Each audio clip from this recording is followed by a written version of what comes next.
The staff sergeant's voice cut across the obstacle course like a whip crack. "Hey, Gimpy, think you can move any slower? My grandmother could mop faster, and she's been dead 10 years. 30 recruits erupted into laughter, their voices echoing off the barracks walls in the humid Tennessee morning. The old man with the mop bucket didn't stop, didn't look up. His weathered hands, scarred and precise, continued their methodical work across the concrete. "Yes, Sergeant," he said quietly. "I'll work faster, Sergeant." What Staff Sergeant Kyle Vance didn't know, what none of those laughing recruits knew, was that in exactly 48 hours, every one of them would be standing at rigid attention for this man. And Vance's career would never recover from what he was about to do. The janitor's limp was pronounced. His right leg dragged slightly with each step, the result of something that had happened long ago in a place most of these recruits had only read about in history books. But even with the limp, there was something about the way he moved, an economy of motion, a precision that seemed out of place for a man pushing a mop bucket across Fort Campbell's Ranger Training Facility at 6 in the morning. Staff Sergeant Vance noticed it too. That was what made it so satisfying to mock. The old man moved like he was trying to be military, like he was pretending it's something he'd never been. "Watch this," Vance said, loud enough for all 30 recruits to hear. He stepped directly into the janitor's path and adopted an exaggerated limp, dragging his right leg theatrically across the concrete. The recruits howled. Some of them actually doubled over. A few pulled out phones to record. The janitor stopped. He stood there, mop in hand, and waited. His face showed nothing. No anger, no scum, just a patient stillness that might have meant something to someone who knew what to look for. When Vance finally stepped aside, still laughing, the old man simply said "Thank you, Sergeant," and continued mopping. His name was Samuel Brennan. He was 68 years old.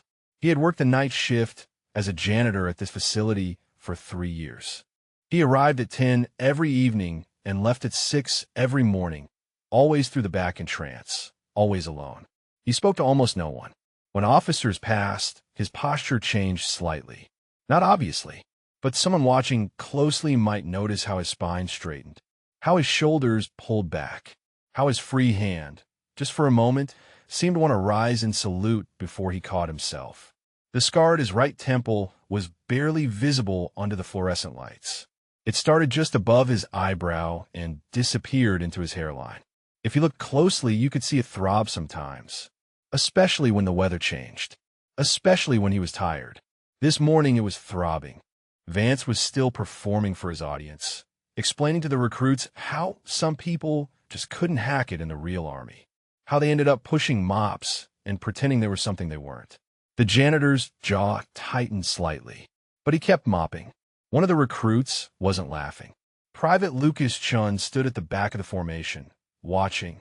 There was something about the janitor's movements, the way he held the mop, the way he pivoted on his good leg. Chun had grown up in a military family. His grandfather had been a ranger, and something about this old man's bearing made Chen's instincts fire. But before he could think too much about it, Vance barked an order, and the formation moved out for their morning run. The janitor worked alone in the silence they left behind. He moved methodically down the hallway, his mop swishing in a rhythm that had become automatic over 3 years. But his mind was somewhere else. Mogadishu, October 3rd, 1993. The weight of an M4. The screaming. The blood. His team. All 6 of them. Their names whispered through his head like a prayer he'd never stopped saying. Rodriguez. Martinez. Thompson. Williams. Hassan. Kovac. Still here, brothers, he whispered to the empty hallway. Still trying. Under his worn work shirt, against his chest, hung 2 sets of dog tags. One set was his own. The other set belonged to Marcus Rodriguez, who had died in his arms 30 years ago in a place that officially never happened the way the survivors remembered it. The tags clinked softly against each other with each movement, a sound no one else could hear but him. A reminder of weight he'd carried for 3 decades. If you're watching this story from anywhere in the world, we'd love to know where you're joining us from. Drop a comment below telling us your city or country. Stories of hidden heroes like this one happen in every community maybe even yours. You might have a quiet legend in your own neighborhood whose humble appearance hides an extraordinary story of service. Now, let's continue. By 7 that morning, Samuel had finished the obstacle course area and moved inside to the main barracks hallway. The recruits were in the mess hall. Vance was probably still telling stories about the gimpy janitor. Samuel didn't care. He learned a long time ago that dignity wasn't about what other people thought. It was about what you knew to be true when you were alone with yourself and the dead. His mop bucket wheels needed oil. They squeaked slightly as he pushed them across the polished floor. The sound echoed in the empty corridor. Through the windows, he could see the sun starting to burn through the morning mist. It was going to be hot today. His hip would hurt more. The shrapnel that the surgeons had never quite managed to remove would make itself known. But he would finish his shift. He always did. The door to the training classroom stood open. Inside, someone had left papers scattered across the desks. Samuel set down his mop and began collecting them, stacking them with the same precision he brought to everything. That was when he saw it. A training manual opened to a page about the Battle of Mogadishu. The official version. The sanitized one, the one that didn't mention what had really happened in those streets. His hand stopped moving. For just a moment, he was back there. The heat, the dust, the impossible choice. The 6 men he couldn't save. Hey, the voice snapped him back. Private Chin stood in the doorway, PT uniform soaked with sweat from the morning run. You dropped this, sir. The word sir hung in the air strangely. Chin held out a worn photograph that must have fallen from Samuel's pocket. It showed 7 young soldiers in desert camouflage, arms around each other, grinning at the camera. Samuel took it carefully, his hands trembling slightly. Thank you, Private. His voice was quiet, hoarse from disuse. Chin's eyes went to the photograph, then to Samuel's face, then back to the photograph. He opened his mouth as if to ask something, then closed it, nodded, and left. Samuel tucked the photograph back into his pocket, next to his heart, next to the dog tags, next to all the weight he carried. He picked up his mop and continued working. Because that was what you did. You kept moving forward. You kept trying. Even when the staff sergeants of the world mocked your limp and your age and everything they thought they saw when they looked at you. Even when they had no idea what those scars meant. What that limp had cost. What you'd paid for the right to walk at all. In 48 hours, they would know. The general was coming. Samuel had tried to refuse. Had tried to explain that he didn't want recognition, didn't deserve it, that the real heroes hadn't come home. But the general had been insistent. 30 years was long enough to hide, Sam. Long enough to run. It's time. Samuel wasn't sure about that. But orders were orders. Even after all these years. Even for a janitor with a limp and a mop bucket and ghosts that never stopped whispering. Samuel's shift ended at 6, but he never went straight home. Home was a small efficiency apartment 3 miles from the base, sparsely furnished, temporary in the way everything in his life had been temporary for 30 years. Instead, he drove his 15-year-old pickup truck to Arlington National Cemetery. Every morning, without fail, rain or shine or snow or heat that made the asphalt shimmer. He had been making this drive for 3 years. Before that, it had been other cemeteries in other cities. Wherever he'd been running, there had always been graves to visit. Section 60 was quiet at this hour. The sun was just beginning to paint the headstones gold. Samuel parked in the same spot he always did, near the oak tree that had been a sapling when these graves were first dug. He moved slowly through the rows, his limp more pronounced now after 8 hours on his feet. The pain in his hip had settled into a deep ache that would stay with him for hours. But he barely noticed anymore. Physical pain was easy. It was the other kind that never stopped. He stopped at 6 graves arranged in a precise line. 6 white headstones, identical to thousands of others except for the names engraved on them. Rodriguez, Martinez, Thompson, Williams, Hassan, Kovac. Samuel stood at attention.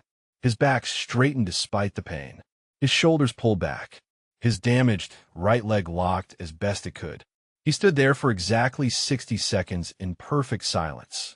Then his hand moved to his forehead in a salute that would have passed inspection on any parade ground in the world.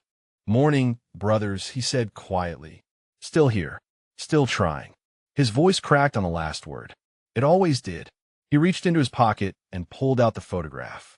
7 young men grinning at a camera somewhere in Somalia. 30 years ago. A lifetime ago. A different world ago. 6 of them were under these stones now. Only Samuel remained above ground, and some days he wasn't sure why. The memory came without warning. It always did. October 3rd, 1993. They'd inserted into Mogadishu to extract a high-value target. Intelligence said it would be quick, 90 minutes at most. They'd been on the ground for 11 hours when the RPG hit. Samuel had been point man, leading his team through a warren of streets too narrow for vehicles. He'd been the one scanning rooftops, checking corners, calling out threats. He'd been the one who should have seen the shooter in that third-story window. The explosion had lifted him off his feet and thrown him 15 meters. When he came to, his right hip was shattered, his temple was bleeding, and he couldn't hear anything except a high-pitched ringing that wouldn't stop. But he could see, and what he saw was Rodriguez trying to drag him to cover while Thompson laid down suppressing fire. What he saw was the second RPG that caught Rodriguez square in the chest. What he saw was his best friend's body falling across his own, blood pouring on his Samuel's uniform. Rodriguez's last words barely a whisper. "Not your fault, Sam. Never your fault." But it had been his fault. He'd missed the shooter. He'd led them down that street. He'd made the call that put them in that kill zone. And for 11 hours after that, as his team died one by one around him, Samuel had held that position because there was nothing else left to do. He'd fired until his ammunition ran out. Then he'd used their weapons. Then he'd used his sidearm. Then he'd used his knife. And when the rescue finally came, when they'd pulled him from under the bodies of his brothers, the medics had said it was a miracle he was alive. Samuel didn't call it a miracle. He called it a mistake. The wrong men had died. The wrong man had survived. "Your girls are doing good, Marcus," Samuel said to Rodriguez's headstone. Anna just made partner at that law firm in Boston. Maria's teaching high school history. They don't know I check on them. They think I'm dead too, probably. Better that way. He reached out and touched the cold marble. "I'm sorry I couldn't bring you home alive. I'm sorry for a lot of things." A jogger passed behind him, earbuds in, oblivious. Samuel waited until she was gone before speaking again. "Big ceremony coming up in 2 days. General wants to make a thing of it. 30-year anniversary of Mogadishu. He's going to present some kind of recognition." I told him no. Told him I didn't want it. Didn't deserve it. "But you know generals." He paused. "It's at Fort Campbell, where I work, where that staff sergeant mocked me yesterday. He's going to find out. They're all going to find out. And I don't know if I'm ready for that." The sun was higher now. Samuel's shadow stretched long across the graves. He thought about Vance's laughter, the recruits filming on their phones, the theatrical limp, the assumption that Samuel was nothing. Nobody, just an old man who'd never amounted to anything. Part of him wanted to be angry about it, but anger required caring what people thought. And Samuel had stopped caring about that a long time ago. What he hadn't stopped caring about was the work. That was why he'd taken the janitor job at Fort Campbell. Not because he needed the money, though he did. Not because he wanted to be around soldiers again, though some part of him did. But because there were young rangers there. Kids who were about to deploy to places that would break them in ways they couldn't imagine yet. And maybe, just maybe, by being there in the background, by showing them that you could survive the breaking and still keep going, he could do something that mattered. Even if they mocked him. Even if they saw nothing but an old man with a limp. That was fine. He hadn't been trying to impress anyone. He'd just been trying to serve. Samuel finished his ritual the way he always did. He placed his hand on each headstone in turn, speaking each name aloud. Then he stepped back, saluted one final time, and turned to leave. The walk back to his truck took longer than it should have. His hip was really hurting now. The pain radiated down his leg and up his spine. By the time he reached the driver's seat, he was breathing hard. He sat there for a moment, letting the pain settle. Then he pulled out his phone. There was a missed call from Colonel Martinez, the base civilian administrator. Samuel had been dodging his calls for 2 days. Martinez had seen something yesterday. Samuel knew it. The way the colonel had looked at him. The questions he'd started asking before Vance interrupted. Martinez was former military intelligence. He knew how to put pieces together. The phone rang again. Martinez. Samuel hesitated, then answered. Colonel, he said. Sam. Martinez's voice was careful. We need to talk. About the ceremony. About who you really are. Samuel closed his eyes. Sir, I'm just a janitor. You and I both know that's not true, Martinez said. I did some research last night. Called some old contacts. Samuel, why didn't you tell anyone? Because it doesn't matter, Samuel said. What happened 30 years ago doesn't change who I am now. It doesn't change what those kids see when they look at me. An old man with a limp and a mop. And that's fine. That's what I want them to see. Until it's not, Martinez said quietly. Until the general stands up in front of 300 Rangers and tells them who you really are. Until every one of those recruits who laughed yesterday realizes what they did. Samuel, you can't hide anymore. Samuel watched the sun glint off the distant headstones. I'm not hiding, sir. I'm just tired of being looked at. Tired of being thanked.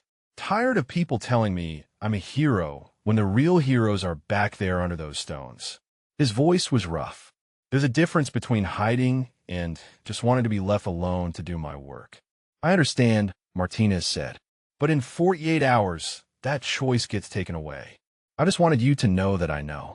And when this goes down, when Vance realizes who he was mocking, I'll be there.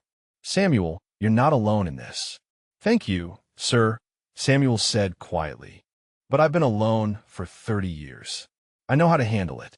He ended the call before Martinez could respond. Then he started the truck and drove toward his apartment. The morning traffic was building. People heading to work. Normal lives. Normal problems. Samuel envied them sometimes. Then he remembered that he'd chosen this. After Mogadishu, after the medals and the hospital stays and the attempt to return to active duty that his body couldn't sustain, he'd been offered desk jobs, training positions, consultant roles. He'd turned them all down because staying in that world, being recognized and saluted and reminded every day of what he'd lost, was more than he could bear. So he disappeared, changed cities every few years, took jobs that kept him invisible, and tried to figure out how to live with the fact that he'd survived when better men hadn't. 30 years later, he still didn't have an answer, but he was still here, still trying. And in 48 hours, ready or not, the world he'd built would come crashing down. Samuel arrived at Fort Campbell that evening at his usual time. 10 o'clock. The night shift. Most of the training staff had gone home. The recruits were in their barracks, probably telling stories or writing letters or doing whatever young soldiers did when they thought no one was watching. Samuel preferred it this way. The quiet, the solitude. Just him and his mop bucket and the long hallways that needed cleaning. But tonight was different. Staff Sergeant Vance was waiting in the main corridor. He wasn't alone. 5 other training instructors stood with him, all wearing identical smirks. They'd clearly been drinking. Not enough to be obviously drunk, but enough to be bold. Enough to think that what they were about to do was funny instead of cruel. Samuel saw them and considered turning around, going home, calling in sick for the first time in 3 years. But he didn't. He never did. He walked forward, dragging his mop bucket, his limp pronounced after the long day. Well, Vance said loudly. If it isn't our favorite janitor. The other instructors laughed. Samuel stopped a respectful distance away. Good evening, Sergeant. Can I help you with something? Oh, you can help us all right, Vance said.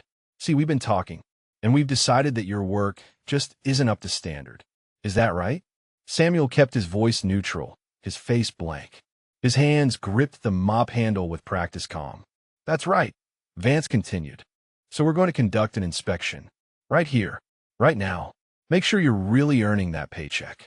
He walked over to a section of floor Samuel had mopped 2 nights ago, ran his finger along the baseboard, held it up to the light. Look at this. Disgusting. You call this clean? Samuel looked at the finger. It was spotless. Yes, Sergeant. I cleaned that area on Tuesday. Well, it's not good enough, Vance said. Do it again. All of it. This entire hallway. And we're going to watch to make sure you do it right this time. Samuel's jaw tightened imperceptibly, but he nodded. Yes, Sergeant. He turned to his bucket, began preparing fresh water.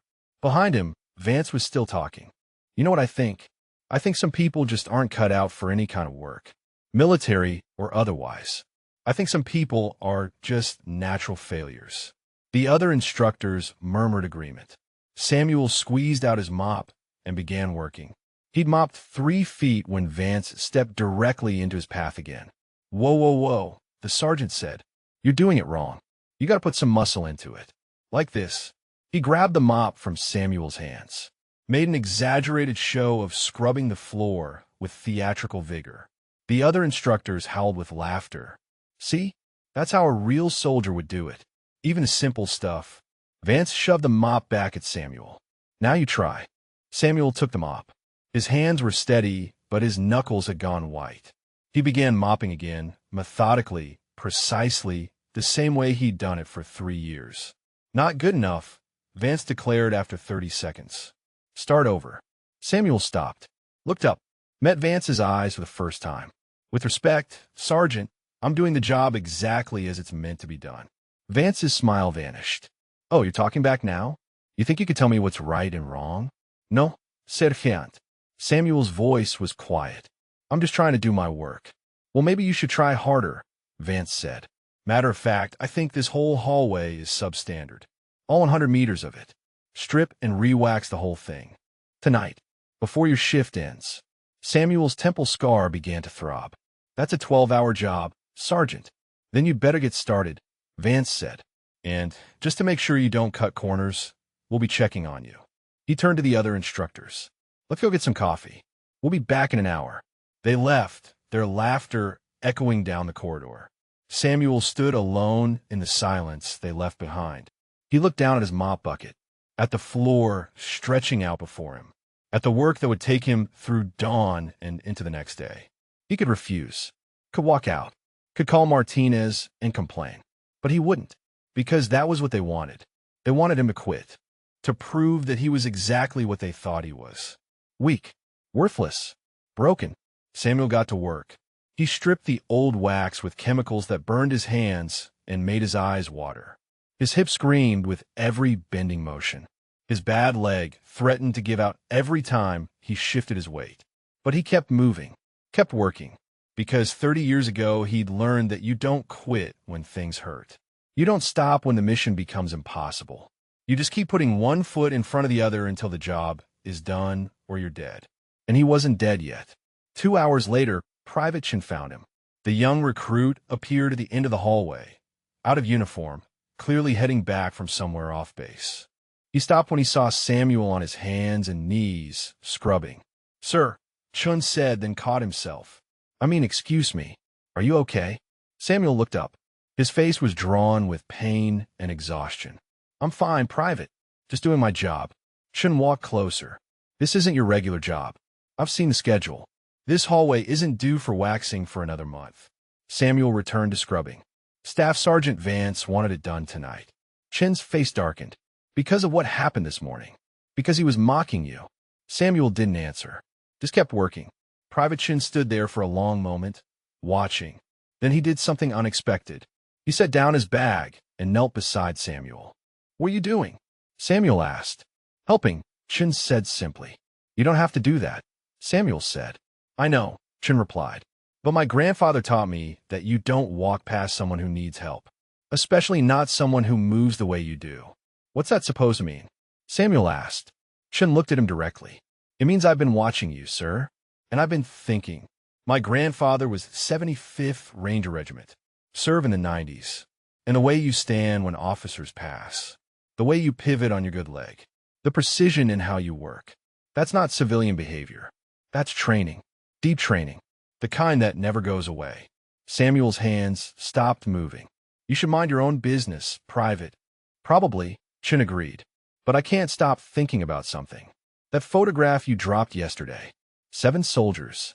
Desert camouflage. Early 90s era from the look of it. Samuel's heart hammered in his chest.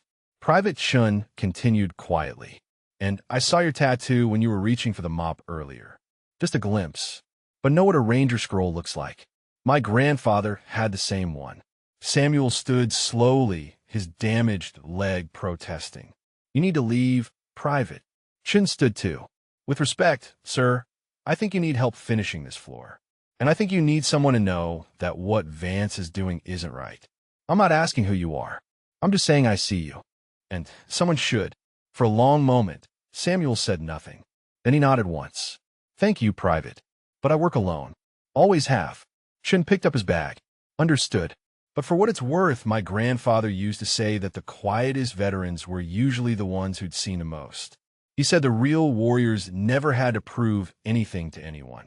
They just did their work and carried their weight. And he said you could always tell them by the way they moved. Like every step cost them something. Samuel's throat tightened. Your grandfather sounds like a wise man. He was, Chin said. He died last year. But he would have liked you, I think. Chin left. Samuel stood alone in the empty hallway again. His hand was shaking now, not from exhaustion, though he was exhausted, but from the weight of being seen, of having someone look past the limp and the mop bucket and recognize what lay underneath. It had been 3 years since anyone had looked at him that way. 3 years of invisibility. 3 years of safety. And now the walls were starting to crack. He got back to work. The wax went down in careful, even strokes. His training wouldn't let him do sloppy work, even when he was being punished for no reason. 2 more hours passed. Then he heard footsteps. Multiple sets. Vance and his friends were back. Samuel didn't look up, just kept spreading wax. Still at it? Vance's voice dripped with satisfaction. Good. Maybe you'll learn to do things right the first time. He walked directly onto the fresh wax with his boots, dragged mud across the section Samuel had just finished. Oops, Vance said. Looks like you missed a spot. Better fix that before you leave. The other instructors laughed. They all walked across the fresh wax, deliberately marring it, before heading down the corridor toward the barracks. Samuel watched them go. Watched the boot prints track across 6 hours of work. Watched them disappear around the corner, still laughing. Then he looked down at the ruined floor, at the work that would need to be done again, at the deliberate cruelty that served no purpose except to humiliate. And for the first time in 3 years, something shifted inside him. Not anger exactly, but a hardening, a decision. He'd accepted the mockery, the dismissal, the assumption that he was nothing. But Vance had just made this personal in a way that crossed a line Samuel hadn't known he still had. In 48 hours, the general would arrive. The ceremony would happen, and Staff Sergeant Vance would learn exactly who he'd been grinding into the dirt. Samuel picked up his mop. Got back to work, because that was what you did.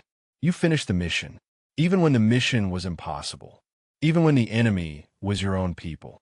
You finished, and then you let the consequences fall where they would. Samuel didn't finish the floor until 4 in the morning. His shift should have ended at 6, but he stayed. Stayed because the work needed to be done right. Stayed because leaving it unfinished would have meant Vance won. Stayed because 30 years ago, he'd learned that you don't abandon a position just because it's hard to hold. By the time he locked up his supplies and limped to his truck, the sun was threatening the horizon, and his body had moved past pain into a kind of numb exhaustion that felt almost peaceful. He didn't go home. He drove to Arlington again. The gates wouldn't open for another hour, but he parked outside and waited. This was unusual. He only visited once per day in the mornings. But today he needed to talk to them. Needed to tell them what was coming. Needed their permission, somehow, to let the secret out. When the gates finally opened, he was the first vehicle through. The walk to Section 60 took longer than usual. His hip had seized up during the drive, and now each step sent lightning through his leg. But he made it, stood before the 6 stones, saluted, then sank down to sit on the grass, his back against Rodriguez's headstone. He hadn't sat here in 3 years. Had always maintained the formality of standing at attention. But this morning he was too tired to stand, too tired to pretend he had the strength he used to have. I need to tell you about Rodriguez, he said quietly to the empty cemetery. About what really happened that day. He pulled out the photograph, looked at Rodriguez's face, frozen in time at 23 years old, forever young, while Samuel aged and broke and carried the weight of surviving. Marcus Rodriguez had been his best friend since basic training. They'd gone through Ranger School together, deployed together, saved each other's lives more times than either of them could count. When people asked them how they worked so well together in combat, Rodriguez always said the same thing. Sam sees everything. I just shoot what he points at. But in Mogadishu, Samuel hadn't seen everything. He'd missed the shooter in that third-story window. The one whose RPG had started the cascade that killed everyone. The official report said it was impossible to see. But the angle was wrong, the concealment perfect, the timing unpredictable. But Samuel knew better. He'd been point man. It was his job to see, his job to protect his team. And he'd failed. The explosion had shredded his hip and cracked his skull. He'd gone down hard, unconscious before he hit the ground. When he came to, maybe 30 seconds later, the world was sideways and red.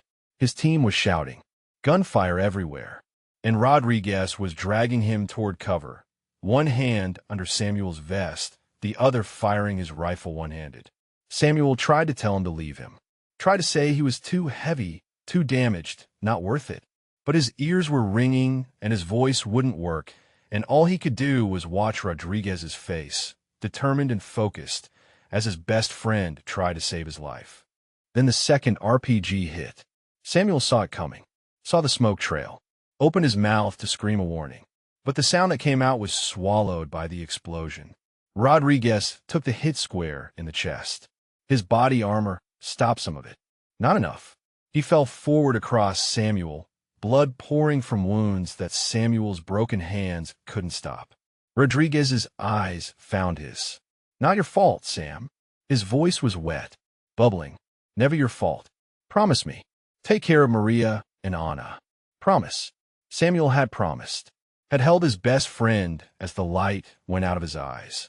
Had felt Rodriguez's blood soak into his uniform. Had screamed until his voice gave out. Then the rest of the team had fallen. Thompson trying to reach them, Williams providing cover, Hassan and Kovac holding the perimeter, Martinez trying to call for medevac. All of them dying in minutes that felt like hours. All of them dying while Samuel lay trapped under Rodriguez's body, unable to move, unable to help, unable to do anything but witness. When the rescue team finally arrived 11 hours later, they found Samuel still alive beneath his dead brothers. Still conscious somehow. Still breathing. The medics said it was a miracle. Samuel called it a curse. I kept my promise. Marcus, Samuel said to the headstone. I've checked on your girls every year. Never let them see me. Never let them know. But I made sure they were okay. Anna's a lawyer now. Partner at a big firm. Maria teaches history to high school kids. They're good people. Strong like you. They've got your eyes, your smile. They don't talk about you much from what I can tell. Maybe it hurts too much, but they've lived good lives. You'd be proud. Samuel's voice cracked. I hope that counts for something. I hope you know I tried to honor what you asked for. The sun was fully up now. Samuel's phone buzzed. A text from Colonel Martinez. We need to talk before tonight's shift. Important. Samuel ignored it. He wasn't ready to talk to anyone. Wasn't ready to face what was coming in 36 hours. The ceremony, the revelation, the moment when everyone would know who he'd been and what he'd lost and why he'd spent 3 years pushing a mop instead of accepting the help he'd been offered. The thing was, Samuel didn't feel like a hero. Heroes didn't survive while their teams died. Heroes didn't spend 30 years running from themselves. Heroes didn't hide behind mop buckets and night shifts and the safety of being invisible. Real heroes were under these stones. Real heroes had died doing what they'd been trained to do. Samuel had just been the one unlucky enough to keep breathing when better men stopped. But the general didn't see it that way. When Samuel had finally taken his call last week, the general had been clear. This isn't about you, Sam. This is about them.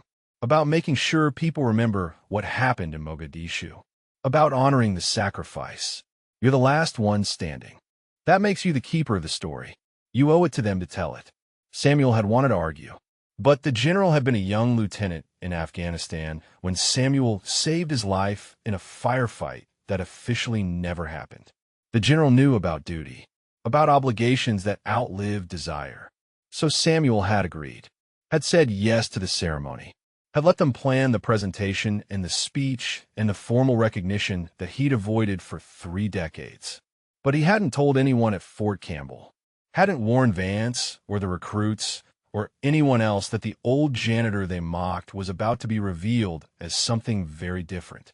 Part of him felt guilty about that, like he should give them a heads up, a chance to apologize in private before being humiliated in public.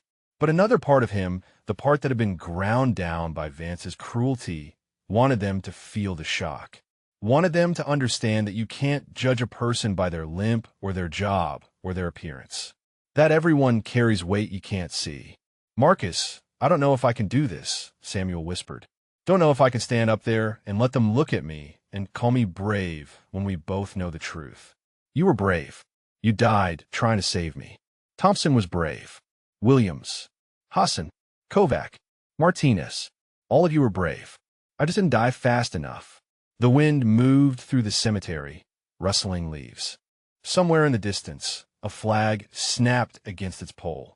Samuel sat with his back against cold marble and felt the weight of 30 years pressing down on him. His phone buzzed again. Martinez. Then a third time. Then it rang. Samuel answered. "Coronel." "Sam, where are you?" Martinez's voice was tight. "We have a situation." "What kind of situation?" Samuel asked. "The kind where Staff Sergeant Vance just filed a formal complaint about your work performance. He's trying to get you fired, claiming insubordination and incompetence. He's got statements from 5 other instructors backing him up." Samuel's jaw tightened. "I see," Martinez continued. "I can fight this. I can pull rank and shut it down. But Sam, this is getting ugly. And in 36 hours, when the general reveals who you are, Vance is going to look like the biggest fool on the base. I need to know if you want me to warn him. Give him a chance to withdraw the complaint before he destroys his career." Samuel looked at the 6 headstones in front of him. Thought about Rodriguez dying to save him. About the weight he'd carried every day since. About Vance's laughter and the deliberate cruelty and the boot prints across fresh wax. "No," Samuel said quietly. "Let play out. He made his choices. Now he can live with them." "Are you sure?" Martinez asked. "Because this is going to be bad. For him. For everyone who laughed. The whole base is going to see what they did." "I'm sure," Samuel said. "Some lessons you have to learn the hard way." He ended the call. He stayed at the cemetery for another hour, talking to his brothers, asking forgiveness for surviving, promising to honor their memory at the ceremony, promising to finally tell the truth about what happened in those streets. Then he stood, saluted one final time, and walked back to his truck. His hips screamed with every step. His temple throbbed. His hands shook from exhaustion. But he had 36 more hours to get through. One more shift of being the invisible janitor. One more night of mockery and dismissal and cruelty. And then everything would change, whether he was ready or not. Samuel arrived for his shift that evening to find Colonel Martinez waiting outside the facility entrance. The colonel was out of uniform, wearing civilian clothes, but his posture was pure military. He straightened when he saw Samuel's truck pull in. This couldn't be good. Samuel parked and climbed out slowly, his body still protesting from the previous night's marathon floor work. "Colonel," he said. "We need to talk," Martinez replied. "Not out here. Come with me." They walked to Martinez's office in the administrative building. It was after hours, the hallways empty and dark. Martinez unlocked his door and gestured Samuel inside. He didn't turn on the overhead lights, just a desk lamp. It cast long shadows across the room. "Sit," Martinez said. It wasn't a request. Samuel sat. His hip thanked him. Martinez remained standing, arms crossed. "I did more than just call old contacts, Sam. I pulled your file. Your real file. The classified one." Samuel said nothing. Martinez continued. 32 years of service. Multiple deployments. Panama, Somalia, Iraq, Afghanistan. 3 Purple Hearts, 2 Silver Stars, and a Medal of Honor that you refused to accept at the White House ceremony. You sent a letter saying you didn't deserve it, that the real heroes died in Mogadishu. The president was not happy. Samuel's hands tightened on the arms of the chair. "That was a long time ago, sir." "That was you running," Martinez said. "You've been running ever since. Changing cities, taking jobs below your capability, hiding from everyone who might recognize you." "Why?" Samuel met his eyes. Because I couldn't stand being thanked for surviving when better men died. Martinez was quiet for a moment. Then he moved to his desk, pulled out a folder, and handed it to Samuel. Open it. Inside were photographs. Recent ones. Printed from social media. Samuel's breath caught. The photographs showed two women. One was giving a speech at what looked like a law conference. The other was in a classroom, laughing with students. Ana and Maria Rodriguez. Your friend's daughters, Martinez said quietly. They posted about the ceremony. Someone told them there's going to be a recognition for survivors of the Mogadishu operation. They're coming, Sam. They'll be here in 36 hours. They don't know you'll be there. Don't know you're alive. But they're coming to honor their father's memory. And when the general calls your name, when he tells your story, they're going to realize you've been alive all these years. Watching them, checking on them, never letting them know. Samuel's hands trembled. I promised Marcus I'd take care of them. Taking care of them didn't mean vanishing, Martinez said. It didn't mean letting them think you died too. Sam, these women have spent 30 years wondering if anyone remembered their father. If anyone cared that he gave his life saving his team. And you've been here the whole time, carrying that weight alone. That's not what he would have wanted. You don't know what he wanted, Samuel said, his voice rough. I was there. I heard his last words. He told me to take care of them, not to haunt them, not to show up and remind them of what they lost. Martinez sat on the edge of his desk. Or maybe you were afraid. Afraid that if they saw you, they'd blame you for surviving when their father didn't. Samuel stood abruptly. His chair scraped against the floor. With respect, Colonel, you don't know what you're talking about. I know fear when I see it, Martinez said calmly. And I know guilt. You're drowning in both. Have been for 30 years. The ceremony isn't going to fix that, Sam. But it might be a start, if you let it. Samuel turned toward the door. I need to get to work. One more thing, Martinez said. Vance's complaint has been escalated. He's demanding a formal review board. Wants you terminated immediately. He's making a lot of noise about standards and discipline. Says you're a bad example for the recruits. I could stop it. One phone call. But I need to know what you want. Samuel's hand was on the doorknob. Let it proceed.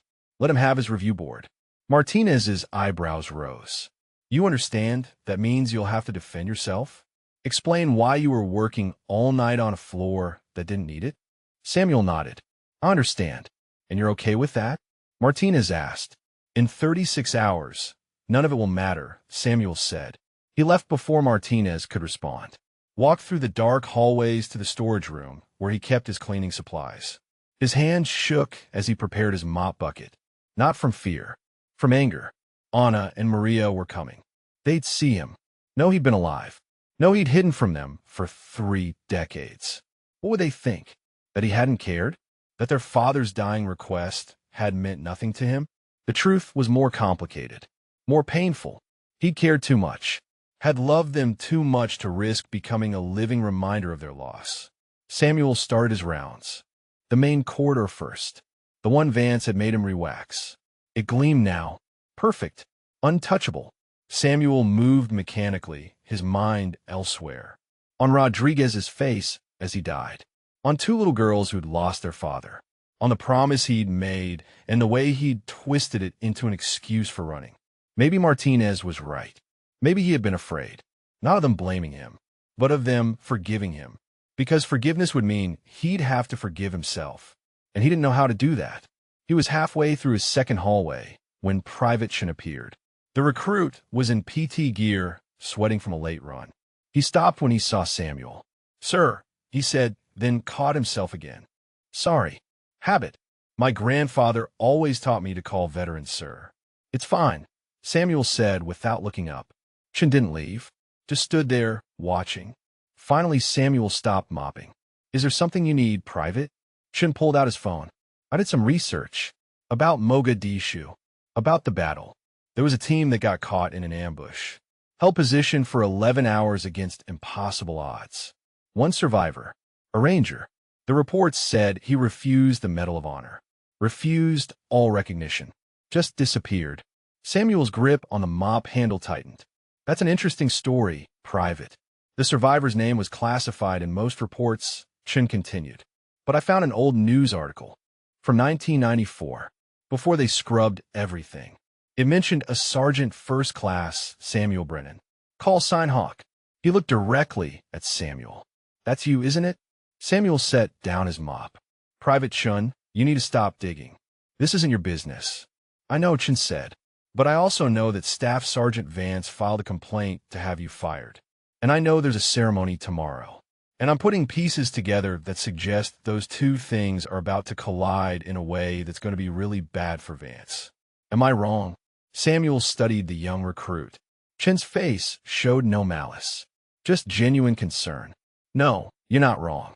Then you should know that some of the recruits are uncomfortable with what Vance did, Chun said. Not all of us laughed. Some of us saw what was happening and didn't like it. When this comes out, when everyone knows who you really are, there are going to be people who feel ashamed, who wish they'd stood up for you. I just wanted you to know that. Samuel felt something in his chest loosen slightly. Thank you, Private. That means more than you know. Chin nodded. One more thing. My grandfather used to say that carrying weight alone doesn't make you strong. It just makes you tired.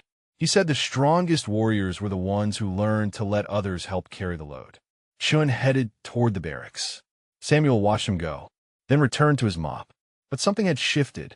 The walls he'd built around himself, the ones that had kept everyone at arm's length for 30 years, had developed another crack. 2 hours later, Samuel was cleaning the auditorium. The same auditorium where the ceremony would take place tomorrow. Workers had been setting up all day. A stage, rows of chairs, a podium with the Army seal, flags on stands, everything needed for a formal presentation. Samuel moved through the space quietly, sweeping around the preparations. This was where it would happen, where the general would tell the story, where Anna and Maria would learn he was alive, where Vance would realize his mistake. Samuel stopped in front of the stage. Imagined standing there. Imagined all those eyes on him. The weight of recognition he'd avoided for so long. The exposure he'd feared. But underneath the fear was something else now. Something that felt almost like relief. Because maybe Martinez was right. Maybe Chin's grandfather was right. Maybe carrying this weight alone for 30 years had only made him tired. Maybe it was time to set some of it down. His phone buzzed. A text from an unknown number. Mr. Brennan, this is Ana Rodriguez. Colonel Martinez gave me your number. He said you knew my father. Said you were there when he died. I don't know if this is real or some kind of sick joke, but if you really knew him, if you really were there, I need to talk to you. My sister and I are coming to Fort Campbell tomorrow for the ceremony. Please. We need to know what happened. We need to know he didn't die alone. Samuel stared at the screen. His vision blurred. He typed with shaking hands. He didn't die alone. I was with him. He saved my life. And his last words were about you and your sister. He made me promise to make sure you were okay. I've kept that promise. I'm sorry I never reached out. I thought it would be easier for you if I stayed away. I was wrong about that. I was wrong about a lot of things. He hit send before he could change his mind, then sat down on the edge of the stage, put his head in his hands, and for the first time in 3 years, he let himself cry. Not for long, just long enough to release some of the pressure that had been building since Martinez showed him those photographs. Then he wiped his eyes, stood, picked up his broom, and finished his work, because that was what you did, even when everything was falling apart, even when 30 years of running was about to catch up with you. You finished the mission, and then you faced whatever came next. Samuel's phone lit up again 20 minutes later. Anna's response. Thank you for answering. We've had so many people tell us things over the years. Most of them weren't there. They just wanted to be part of the story. But Colonel Martinez vouched for you. Said you were the real deal. Can we meet? Before the ceremony? My sister and I need to hear it from you. What happened? What he said. Everything. Samuel read the message 3 times before responding. Yes, I'll meet you. But you should know something first. Your father was the bravest man I ever knew. He died saving my life. And I've spent 30 years wishing it had been me instead. He sent it, then immediately regretted it. Too much. Too raw. But Anna's response came quickly. We don't need you to wish you died. We need you to tell us he mattered. That his death meant something. That someone remembers. Samuel closed his eyes. He remembers, he typed. Every day. Every hour. I've never forgotten. Anna sent a time and location. The base chapel, 9 in the morning, 2 hours before the ceremony. Samuel confirmed and put his phone away. His hands were still shaking. He tried to focus on work. The auditorium was spotless now. He moved to the administrative wing. The hallways were empty at this hour, just him and the hum of fluorescent lights and the squeak of his mop bucket wheels. But his mind wouldn't quiet. What would he say to them? How could he explain 30 years of absence? How could he look at their faces, see Marcus in their eyes, and not break completely? The door to the training classroom was open. Samuel glanced inside and froze. Staff Sergeant Vance sat at one of the desks, working on a laptop. The sergeant looked up, saw Samuel. His face twisted into a sneer. Well, he said, burning the midnight oil? Or did you mess up another floor that needs fixing? Samuel gripped his mop handle. Just doing my rounds, Sergeant. Vance stood and walked to the doorway, leaned against the frame. You know what's funny? I heard you've got a review board tomorrow. Same day as some big ceremony the brass is throwing. Bad timing for you. Samuel said nothing. Vance continued. See, I talked to some people, pulled some strings, made sure your hearing is scheduled for right before that ceremony. Then o'clock sharp. So while everyone else is getting ready to celebrate whatever hero they're honoring, you'll be explaining to a board why you're incompetent, why you should be fired, why you're a waste of space. He smiled. I thought that was appropriate. Poetic, even. Samuel's jaw tightened, but his voice stayed level. If that's what you want, Sergeant. What I want, Vance said, stepping closer, is for failures like you to stop pretending. Stop acting like you're something you're not. You're a janitor, a nobody, and tomorrow everyone is going to see that. He reached out and poked Samuel's chest with one finger. Hard. You don't belong here. You never did. Samuel's hand shot up before he could stop himself. Caught Vance's wrist. Held it there. For just a moment, his grip was iron. His eyes were cold. 30 years of training surged to the surface. Vance's confident smirk faltered. He tried to pull away, but couldn't. Then Samuel released him. Step back. I apologize, Sergeant. That was inappropriate. But his voice wasn't apologetic. It was controlled. Precise. The voice of someone who'd given orders under fire and had them followed without question. Vance rubbed his wrist, confusion flickering across his face. That sounded almost like a threat, the sergeant said, but there was uncertainty in his tone now. Not a threat, Samuel said quietly. Just instinct. Old habits. Vance stared at him for a long moment, then shook his head. Whatever, old man. See you at your hearing. He grabbed his laptop and left. Samuel stood in the empty hallway, his heart pounding. He'd almost blown it, almost revealed himself 12 hours early. The look on Vance's face had been worth it, though. That flash of confusion, of recognition that something didn't add up, that maybe the old janitor wasn't quite what he seemed. Samuel took a deep breath, got back to work. He had to hold it together for 12 more hours. Just 12 more hours of being invisible. At 3 in the morning, Private Chun found him again. This time the recruit wasn't alone. 3 other young rangers were with him. They stood at the end of the hallway, uncertain. Chun stepped forward. Sir, these are some of the other recruits from the formation. The ones who were there when Vance mocked you. They wanted to say something. One of the recruits, a young woman with corporal stripes, spoke up. We wanted to apologize. For laughing.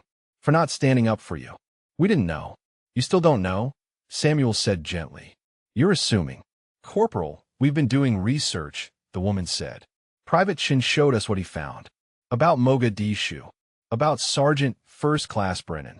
And we put together that tomorrow's ceremony is probably about that. About the 30-year anniversary. And if that's true, if you're who we think you are, then what we did was unforgivable. Samuel set down his mop. You didn't do anything wrong. You laughed because your training instructor was performing for you. That's normal. That's expected. You don't owe me an apology. Another recruit spoke up, a tall young man with a fresh buzz cut. My dad served in Somalia.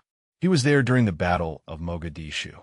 He told me stories about a team that held impossible odds. About a ranger who refused to leave his position even with catastrophic injuries. Who saved 23 soldiers by holding that line.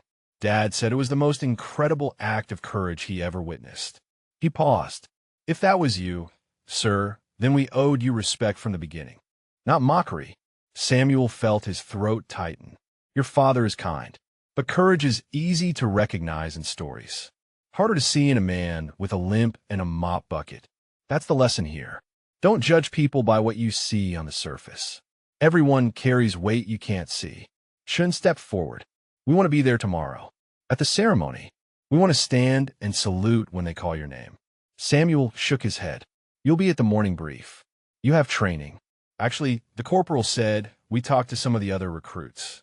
About 40 of us are planning to skip the brief. Take the disciplinary action, because being there matters more.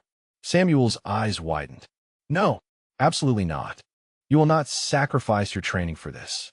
Chen's face was determined. With respect, sir, you sacrificed a lot more for people you didn't even know. We can handle a little discipline. Samuel looked at each of their young faces, saw the sincerity there, the desire to do something right, to make up for being part of something wrong. Finally, he nodded. Thank you, but stay in formation. Stay where you're supposed to be. When the time comes, you'll know. Trust me. The recruits exchanged glances, then saluted. It was sloppy, unpracticed, but earnest. Samuel returned it. Crisp, perfect, muscle memory from decades ago. They left. Samuel finished his shift at dawn. His last shift as the invisible janitor. Tomorrow night, if he even had a job, everything would be different. He drove to Arlington one final time, stood before the 6 headstones. Brothers, he said quietly, today's the day. The general is going to tell the story. Anna and Maria will be there. They'll know I've been alive all these years. They'll know I kept my promise, even if I did it badly. I don't know what happens after today. Don't know if they'll forgive me for staying away. Don't know if I can forgive myself. But I'm going to try. For you, Marcus. For all of you. I'm going to try to stop running. The sun rose over the cemetery. Golden light touched the white stones. Samuel saluted one last time, then turned and walked away. He went home, showered, shaved carefully, looked at himself in the mirror. The old man looking back had deep lines around his eyes. Gray hair, scars visible and invisible. But underneath, if you looked closely, you could still see the ranger he'd been. The warrior who'd held an impossible line. The man who'd survived when better men hadn't. He pulled his dress uniform from the closet. He'd kept it all these years, even as he ran from city to city. Kept it cleaned and pressed and ready, though he'd never worn it. The fabric was tied across shoulders that had thickened with age. The ribbons and medals were all there. Purple hearts, silver stars. The empty space where the Medal of Honor should have been, but wasn't because he'd refused it. He put on the uniform, looked at himself again, felt the weight of it, the responsibility, the past catching up to the present. His phone buzzed. Martinez, you ready for this? No, Samuel typed back. But I'm doing it anyway. Good man, Martinez responded. I'll see you at the chapel at 9. Anna and Maria are already on base. They're asking about you. Want to know what you look like, what you sound like. If you're real, tell them I'm real, Samuel typed. Tell them I'm sorry. Tell them their father was everything good in this world, and I've spent 30 years trying to be worthy of the fact that he died for me. And tell them I can't wait to meet them, even though I'm terrified. He put down his phone, sat on the edge of his bed. 30 years of running was about to end. 30 years of hiding was about to be exposed. And Staff Sergeant Vance was about to learn that the old man he'd mocked, the janitor he'd tried to destroy, was a legend he should have recognized. Samuel stood, straightened his uniform, checked his reflection one final time, then headed to Fort Campbell, to face the review board, to meet Rodriguez's daughters, to finally, after all these years, let the truth be known. Ready or not, the reckoning had come. Samuel arrived at Fort Campbell at 8:30. The review board hearing was scheduled for 10, the ceremony at 11, and the meeting with Anna and Maria at 9. He had 30 minutes to prepare himself for a conversation he'd avoided for 3 decades. He parked near the chapel and sat in his truck, hands gripping the steering wheel. Through the window, he could see 2 women standing near the entrance. Even from a distance, he knew it was them. They had Marcus's posture, his way of standing. Anna was tall, wearing a dark blue suit. Maria was shorter in a gray dress. Both were looking at their phones, waiting. Samuel took a deep breath, got out of the truck. The moment his boots hit the pavement, both women looked up. Their eyes went wide. He was in full dress uniform, every ribbon in place, every crease perfect. The empty space where the Medal of Honor should hang visible to anyone who knew what to look for. He walked toward them, trying not to limp, his hips screaming with each step. But he maintained his bearing, shoulders back, spine straight. The ranger he'd been before Mogadishu took pieces of him. Anna spoke first. "Sergeant Brennan?" Her voice was Marcus's voice. Same cadence, same warmth underneath the uncertainty. "Yes, ma'am," Samuel said. He stopped a respectful distance away. Didn't reach out to shake hands. Didn't presume familiarity. Just stood at a modified attention, waiting. Maria's hand went to her mouth. "Oh my God," she whispered. "You're real. You're actually real. We thought maybe Colonel Martinez was mistaken, that there'd been some confusion. But you're here. You're wearing the uniform. You knew our father." "I knew him," Samuel said quietly. "He was my best friend, my brother, the best man I ever served with. And I've thought about him every single day for 30 years. Anna's eyes filled with tears. "Why didn't you reach out? Why did you let us think you were dead, too?" "The report said one survivor, but they never named you. We looked. We tried to find you. But there was nothing." Samuel's throat tightened. "I thought it would be easier for you if I stayed away, if I didn't become a reminder of what you lost. I was wrong. I'm sorry." Maria stepped forward. "What happened? In Mogadishu? What really happened?" The official reports were so vague. They said there was an ambush, that the team was surrounded, that our father died in combat. But they never told us details, never told us if he suffered, if he was alone, if it was fast. We've wondered our whole lives." Samuel gestured toward the chapel. "Maybe we should sit down. This might take a while." They went inside. The chapel was empty, quiet. Morning light streamed through stained glass windows, painting the pews in colors. Samuel sat in the front row. Anna and Maria sat across from him, waiting. Samuel pulled out the photograph he always carried, the one of 7 young soldiers. He handed it to Anna. "That's your father, third from the left.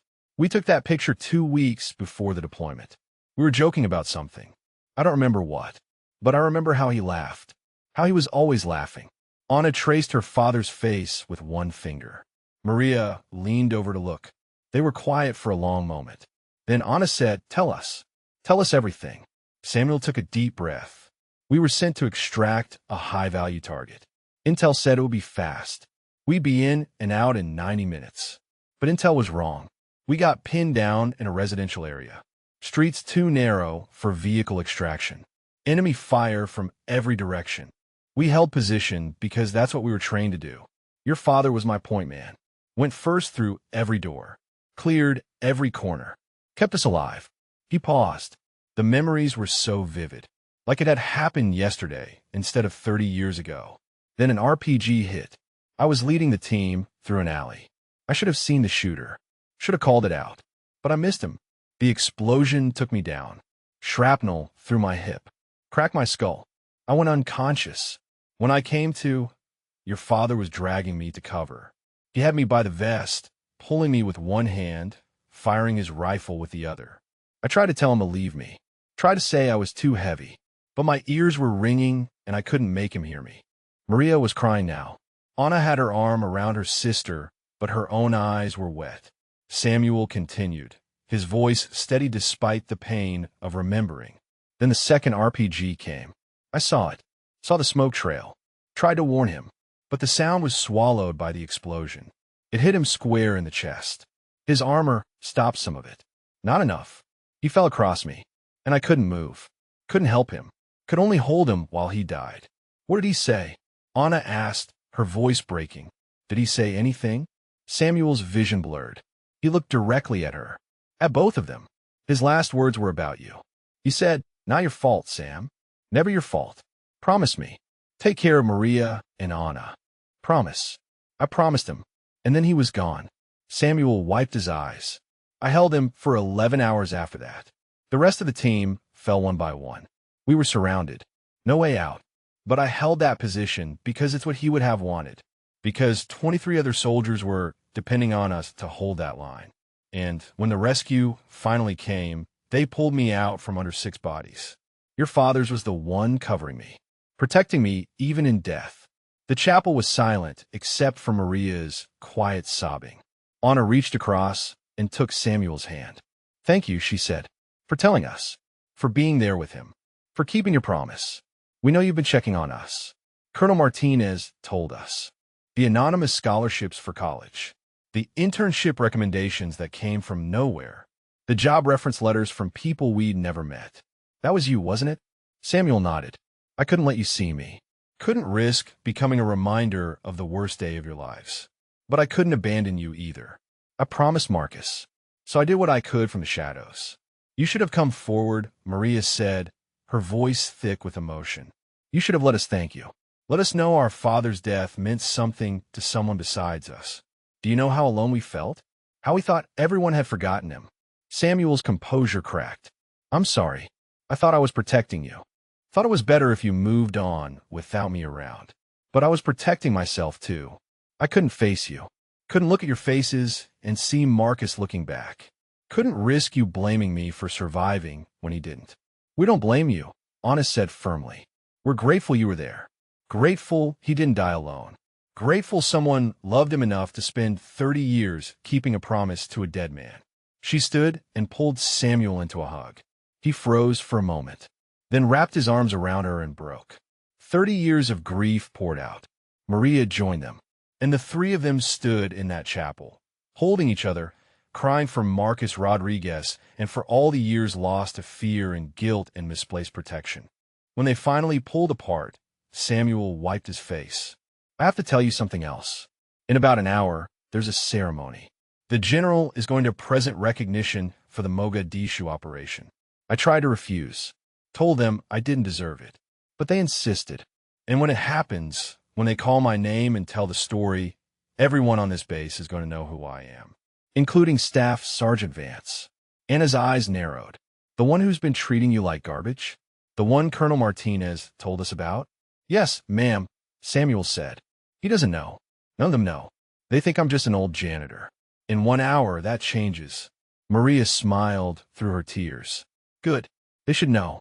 They should know who they were mocking, who they were dismissing. Anna looked at her watch. You said you have a review board hearing first? At 10. Samuel nodded. Vance is trying to get me fired. Scheduled a hearing right before the ceremony. Thinks he's destroying me before I disappear.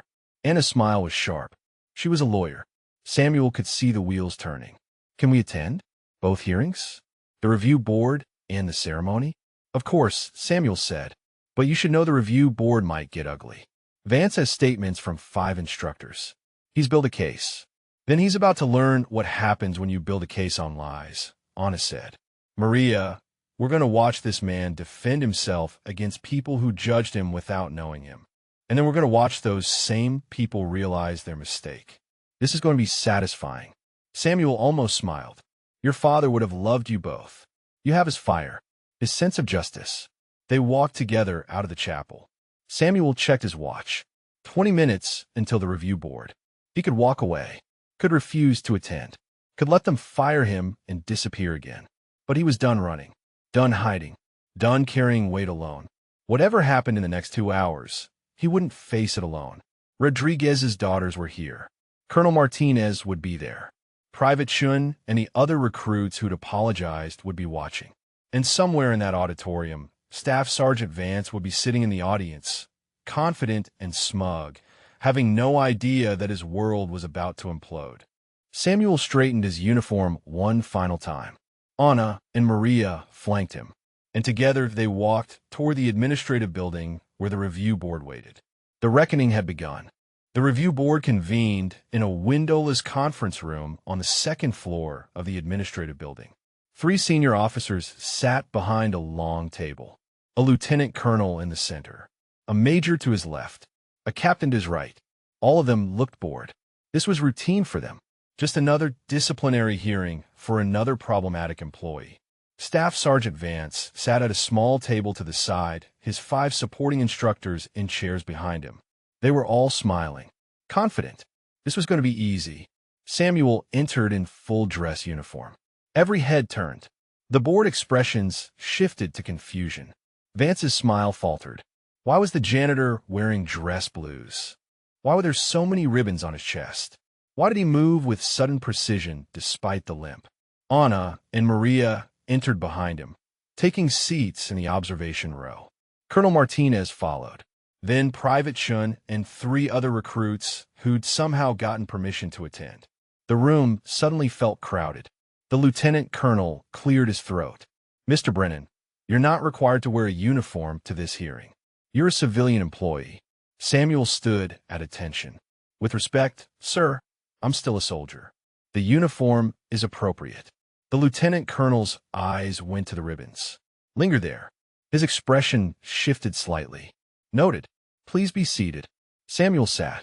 Anna and Maria directly behind him. He could feel their presence like armor. Staff Sergeant Vance, the lieutenant colonel said, you filed a complaint against Mr. Brennan alleging incompetence, insubordination, and failure to maintain facility standards. Please present your case. Vance stood, straightened his uniform, smiled. Yes, sir. Over the past several weeks, I've observed Mr. Brennan's work performance deteriorate significantly. He moves slowly, takes excessive breaks, fails to complete assigned tasks in a timely manner. When corrected, he becomes defensive and argumentative. That's a lie, Anna said quietly from behind Samuel. The lieutenant colonel's eyes shifted to her. Ma'am, this is a closed hearing. Observers must remain silent. Understood. Then I'd like to make a statement for the record. I'm an attorney. I represent Mr. Brennan, and I have evidence that contradicts everything Staff Sergeant Vance just said. The lieutenant colonel exchanged glances with the other officers. This is an illegal proceeding, ma'am. You don't need representation. Nevertheless, Anna said calmly, I'm here, and I have documentation. The lieutenant colonel sighed. Fine, but let's hear the rest of Sergeant Vance's complaint first. Vance continued, shooting a glare at Anna. 3 nights ago, I instructed Mr. Brennan to re-wax a hallway due to substandard work. He became hostile, refused initially. When he finally complied, he took 16 hours to complete a job that should have taken 4. This demonstrates either incompetence or deliberate defiance. One of the supporting instructors nodded vigorously. I witnessed the whole thing, sir. The janitor had an attitude problem. Talked back, made excuses. Samuel's hands tightened on the armrests of his chair, but he said nothing. The lieutenant colonel looked at him.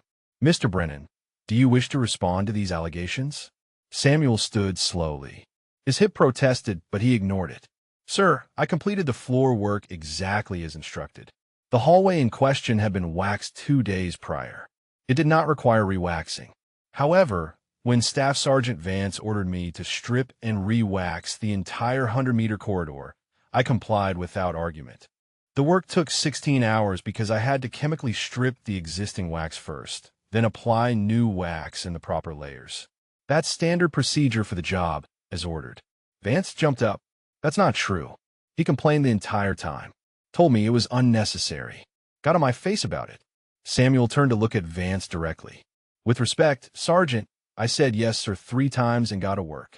The only time I spoke to you after that was when you and your colleagues walked across the fresh wax with your boots, deliberately ruining 6 hours of work. At which point I said nothing. I simply started over. The room went very quiet. The lieutenant colonel's eyes narrowed. Sergeant Vance, did you walk on freshly waxed floors? It was an accident, sir, Vance said quickly. We didn't know he was waxing. Samuel reached into his uniform pocket, pulled out his phone, opened a video. Sir, if I may, I keep my phone on me during shifts for security purposes. The camera was recording that night. The lieutenant colonel gestured. Show us. Samuel connected his phone to the room's display screen. The video played. Clear footage of Vance and 5 instructors deliberately walking across fresh wax, laughing, tracking mud. Vance's voice clear on the audio. Oops, looks like you missed a spot. Better fix that before you leave. The officers watched in silence. When the video ended, the lieutenant colonel's face was stone. Sergeant Vance, that's not an accident. That's deliberate destruction of work. That's harassment. Vance's face had gone pale. Sir, I can explain. There's no explanation needed. The major spoke for the first time. What I just watched was a senior NCO abusing his position to torment a civilian employee. This hearing is over. The complaint is dismissed. Furthermore, Sergeant Vance, you're being referred for disciplinary action. Wait, Vance said desperately. You don't understand. This guy, he's just a janitor. He's nothing. He's nobody. Show some respect, Sergeant, the captain said sharply. Mr. Brennan has clearly been doing his job despite your interference. In fact, his personnel file shows 3 years of perfect attendance and 0 complaints until you arrived. Samuel remained standing, silent, letting the moment unfold. Anna stood behind him. Should I show them the rest, Mr. Brennan? The documentation of the other incidents? The witness statements? The lieutenant colonel looked interested. What other incidents? Anna pulled a folder from her bag. Over the past 2 weeks, Staff Sergeant Vance has engaged in a systematic campaign of harassment. Public mockery of Mr. Brennan's physical disability. Forcing him to redo work that didn't need redoing. Creating impossible standards designed to justify termination. I have statement from 3 recruits who witnessed this. I have video footage from 2 separate incidents. And I have medical documentation showing Mr. Brennan's hip injury, which Sergeant Vance chose to mock publicly despite it being the result of combat trauma. Combat trauma? The lieutenant colonel's voice sharpened. He looked at Samuel. Mr. Brennan, are you a veteran? Yes, sir, Samuel said quietly. The officer's eyes went back to the ribbons on Samuel's chest. What branch? Army, sir. 75th Ranger Regiment. The room temperature seemed to drop. The lieutenant colonel stood, walked around the table, approached Samuel. His eyes scanned the ribbons more carefully now. 3 purple hearts, 2 silver stars. Combat infantryman badge. Rank d'étape. The officer's voice was very quiet. What's your first name, Mr. Brennan? Samuel, sir. The lieutenant colonel's face went white. He stepped back, looked at the major and captain. They were both staring at Samuel now, recognition dawning. You're Samuel Hawk Brennan. Mogadishu. October 1993. Yes, sir, Samuel said. The room exploded into motion. All 3 officers stood at attention. Vance looked around wildly, confusion and panic growing on his face. What's happening? What's going on? The lieutenant colonel ignored him. He was staring at Samuel like he'd seen a ghost. Sir, I serve in Iraq. We studied your action at Mogadishu in tactics class. You held position for 11 hours with a shattered hip and saved 23 soldiers. You're a legend. I'm just a janitor, sir, Samuel said. Not anymore, the lieutenant colonel said. This hearing is terminated. All charges dismissed. Sergeant Vance, you are hereby relieved of training duties pending a full investigation into your conduct. You will report to your company commander immediately. But Vance stammered. But nothing, the major said coldly. You just spent 2 weeks harassing a Medal of Honor nominee. A man who's done more for this country than you'll do in your entire career. Get out of my sight. Vance stood there, mouth opening and closing like a fish. His supporting instructors had all gone pale. They understood now. The old janitor they'd laughed at.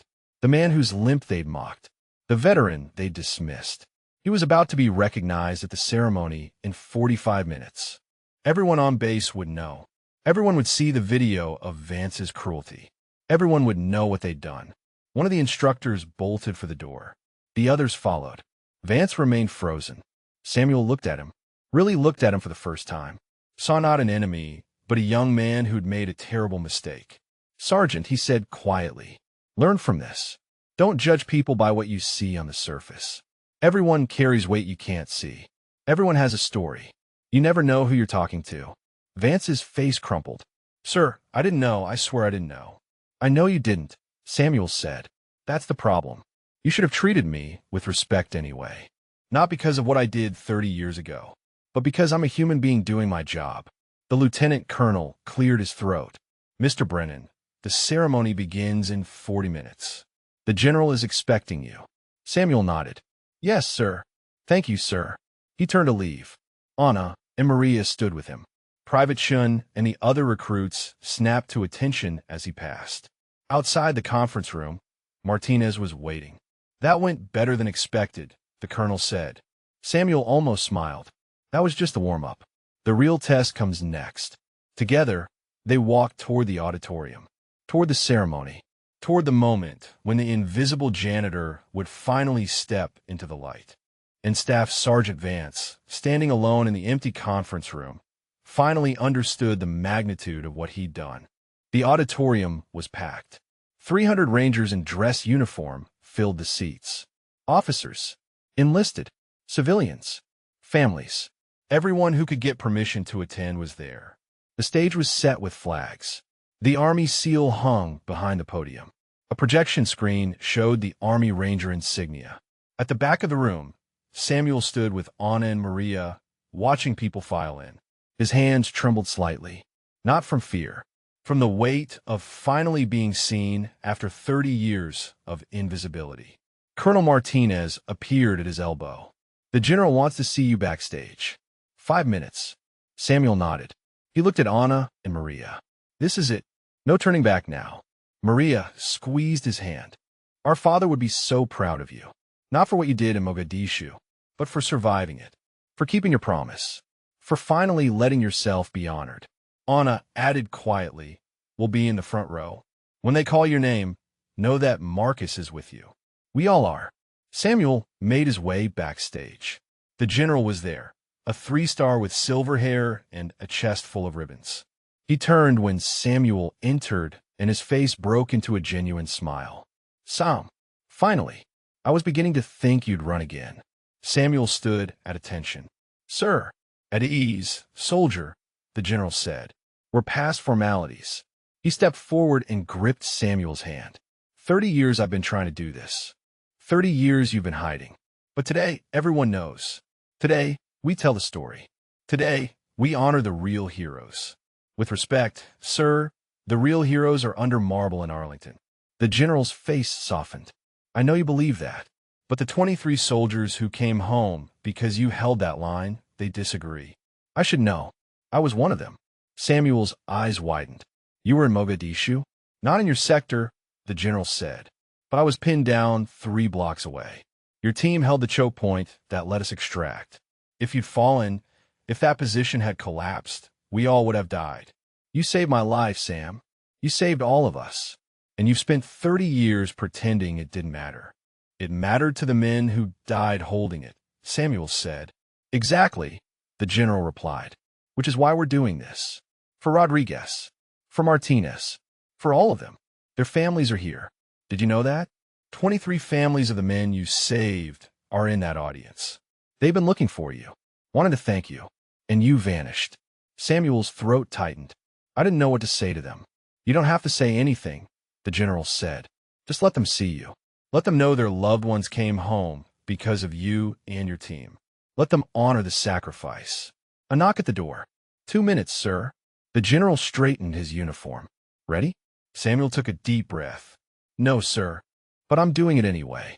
Good man. The general headed toward the stage entrance. Samuel followed. Through the curtain, he could see the audience settling. Front row, Anna and Maria sat together. 3 rows back, Private Shun and a cluster of young Rangers. Near the middle, families he didn't recognize but who wore photos pinned to their chests. Photos of soldiers. The 23 who'd made it home. And scattered throughout, he saw them. The ones who'd mocked him. Vance sat in the far back, face ashen.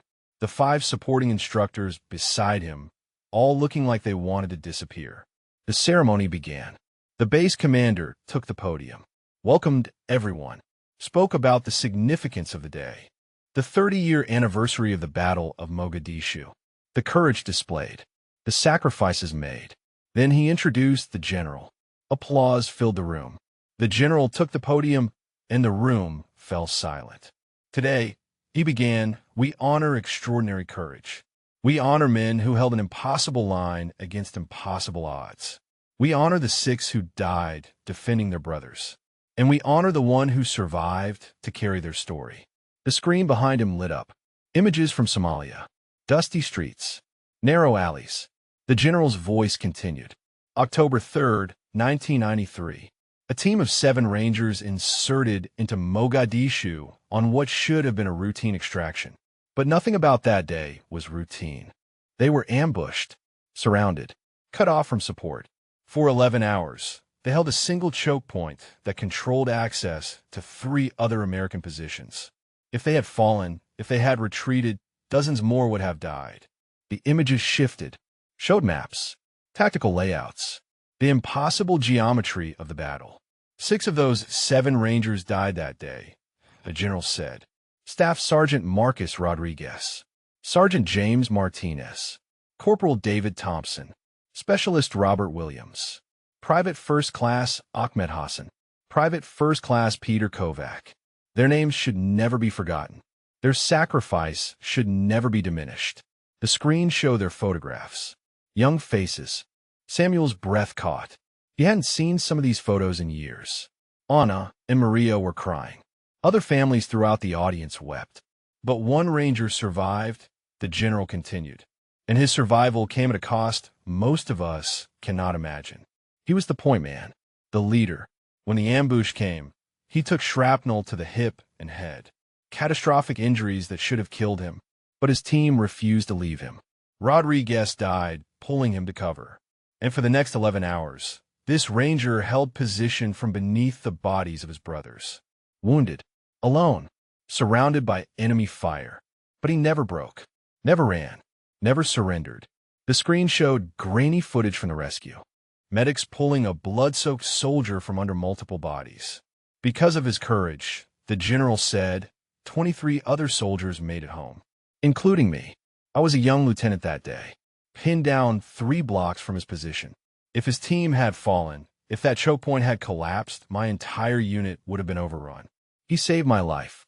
He saved all of us. And when we tried to honor him, when we tried to recognize his sacrifice, he disappeared, refused the Medal of Honor, refused all recognition. For 30 years, we've been looking for him. The room was absolutely silent. The general's voice dropped. And 3 years ago, he came to work here, at Fort Campbell, as a night janitor, living quietly, serving quietly, never telling anyone who he was or what he'd done. The audience stirred. Confused murmurs. Vance's face had gone completely white. The general continued. Some of you may have seen him.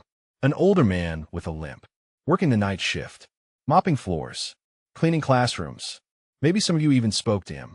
Maybe some of you judged him by his appearance, by his age, by his job. The murmurs grew louder. People were starting to understand. The general locked eyes with the back of the room, with Vance. But tonight, we honor the truth. Tonight, we honor the man behind the mop bucket. Tonight, we tell the story he's carried alone for too long. Ladies and gentlemen, it is my privilege and honor to present Sergeant First Class Samuel James Brennan, called Signhawk, hero of Mogadishu, and the bravest man I've ever known. The general gestured toward the stage entrance. Samuel stepped into the light. The auditorium erupted. 300 people rose as one. Applause thundered. Shouts. Cheers. Some people were crying. Others saluting. Samuel walked to the podium, his limp pronounced, his uniform perfect. Every step an effort. Every step watched by hundreds of eyes that suddenly saw him completely differently.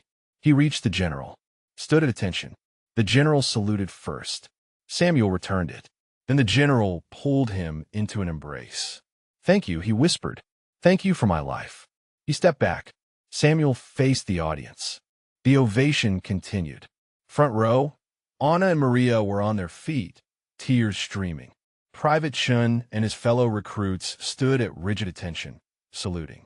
The families of the 23 saved soldiers were standing, many holding photos, many crying.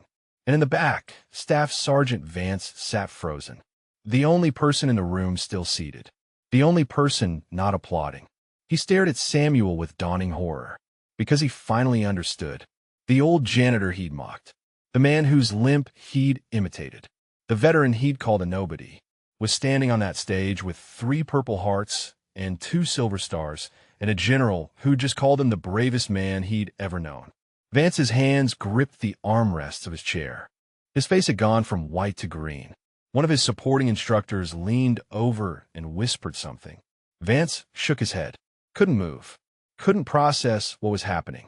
The general raised his hands, and the applause slowly died. Before I present the formal recognition, the general said, I want to share something. 3 weeks ago, I received a phone call from a young private who'd done some research, who'd put pieces together, who told me that the man I'd been searching for was here, working as a janitor, being treated poorly. This private risked disciplinary action to contact me directly, to make sure Sergeant Brennan was finally honored. He looked toward Chun. Private Lucas Chun, would you please stand? Chun rose, face flushed. The general continued. This young ranger represents everything our service should be. He saw past appearances. He recognized a brother. He did the right thing, even when it was hard. Private Chun, you honor the legacy these men fought for. The room applauded. Chun remained standing, looking at Samuel with respect bordering on awe. The general turned back to the audience. Now, I'd like Sergeant Brennan to say a few words. If he's willing. The general stepped aside. Samuel stood alone at the podium. 300 faces looked up at him, waiting. The room was absolutely silent. And for the first time in 30 years, Samuel Brennan prepared to tell his story out loud. Samuel stood at the podium and looked out at 300 faces. His hands gripped the edges of the wood, not from nervousness, from a need to anchor himself to something solid. Because what he was about to do, what he was about to say, was something he'd avoided for 3 decades. The truth, all of it, unfiltered. He took a breath, found Anna and Maria in the front row, drew strength from their presence, then began. My name is Samuel Brennan. Most of you know me as the night janitor, the old man with the limp who mops your floors and empties your trash. Some of you have been kind to me. Some of you haven't noticed me at all. And some of you have mocked me, judged me, assumed I was nothing because of how I look or how I move or what my job is. He paused. Let me tell you why I limp. Let me tell you where these scars came from. Let me tell you about October 3rd, 1993. The room was completely silent. You could hear people breathing. My team inserted into Mogadishu at 0600. 7 Rangers. Our mission was simple. Extract a high-value target. Be out in 90 minutes. But at 0742, we were ambushed. Samuel's voice was steady, clinical, the voice of someone giving an after-action report. RPG fire from multiple positions. Small arms from every window. We were in a residential sector. Streets too narrow for vehicle extraction. No air support available. We were alone. I was point man. It was my job to lead. My job to see threats. My job to keep my team safe. He paused. The weight of that responsibility pressed down on him, even now. At 0753, I missed a shooter. 3rd-story window. Northwest corner. He fired an RPG that hit our position. The explosion took me down. Shrapnel through my right hip. Fractured skull. I went unconscious. When I woke up, maybe 30 seconds later, Staff Sergeant Marcus Rodriguez was dragging me to cover. One hand on my vest. One hand firing his rifle. The screen behind Samuel showed Rodriguez's photo. Young. Smiling. Forever 23. Samuel's voice roughened. I tried to tell him to leave me. I was too heavy. Too damaged. But he wouldn't listen. Marcus never left anyone behind. Never quit on his brothers. He pulled me 15 meters to a doorway. And then the second RPG came. I saw it. Saw the smoke trail. Tried to warn him. But I couldn't make sound. The explosion hit him square in the chest. His armor stopped some of it. Not enough. He fell across me, and I held him while he died. The room was utterly silent except for soft crying from the front row. His last words were, "Not your fault, Sam. Never your fault. Promise me. Take care of Maria and Anna. Promise." Samuel looked directly at Rodriguez's daughters. I promised him, and then he was gone. I've spent 30 years keeping that promise, watching over his daughters from a distance, making sure they were okay, never letting them know I was alive because I thought my presence would only hurt them. I was wrong about that. I was wrong about a lot of things. Anna wiped her eyes. Maria held her sister's hand. After Rodriguez fell, the rest of my team tried to reach us. Samuel's voice was flat now, emotionless. The only way he could get through this. Sergeant Martinez, took fire, trying to lay down cover. Corporal Thompson was hit crossing the street. Specialist Williams fell holding the perimeter. Hassan and Kovac went down defending the flanks. 6 men, 6 brothers, all dead within 90 minutes. And I was trapped under Rodriguez's body, unable to move, unable to help, unable to do anything but watch them die. The screen showed each face as he named them. Young men frozen in time. For 11 hours, I held that position. Samuel's hands were white-knuckled on the podium. 11 hours under the bodies of my friends. Wounded, bleeding, surrounded by enemy fire. I held it because that choke point controlled access to 3 other American positions. If I abandoned it, if I let the enemy through, dozens more would die. So I stayed. I fired every weapon I could reach until the ammunition ran out. And when the rescue finally came at 1900 hours, they pulled me out from under 6 bodies. I was the only one breathing. The medics called it a miracle. Samuel's voice cracked slightly. I called it a failure. Because point men don't miss shooters. Leaders don't get their teams killed. Heroes don't survive while better men die. So when they tried to give me the Medal of Honor, I refused it. When they tried to recognize me, I disappeared. For 30 years, I've been running, changing cities, taking jobs where no one would know me, where no one would call me a hero. Because I'm not a hero. I'm just the one who didn't die fast enough. The general stepped forward as if to interrupt, but Samuel shook his head.